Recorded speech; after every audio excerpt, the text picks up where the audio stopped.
2014, both Feral and Aspire dropped a giant bombshell on the Linux community by releasing Borderlands 2, XCOM, and Civilization 5, all within several months of each other. And then this was followed up in 2015 and 2016 by a whole slew of Linux game ports, including many great AAA games.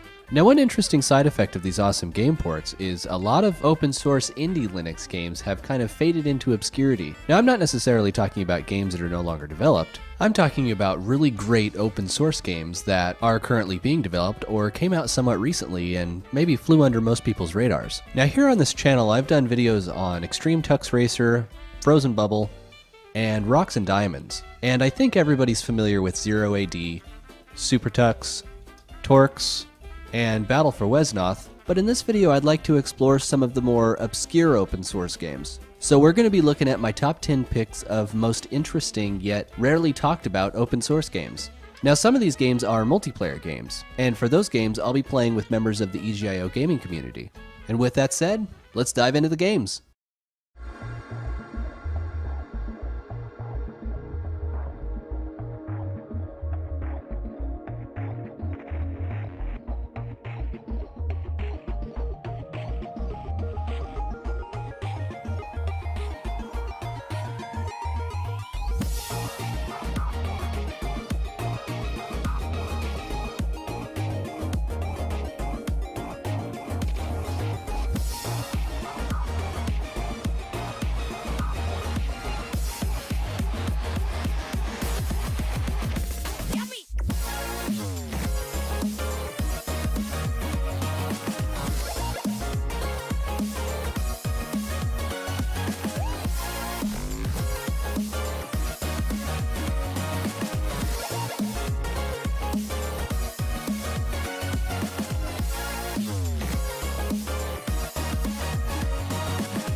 And that's going to about wrap up this video. Special thanks to Teal and Rice for joining me in a few of these games. There were a few other games that we wanted to play multiplayer, but we weren't able to get it set up. If I left out your favorite open source game, why don't you let us know in the comments? And that's it. I hope that you've had a good 2016, and we can't wait to see what 2017 has in store for Linux gaming.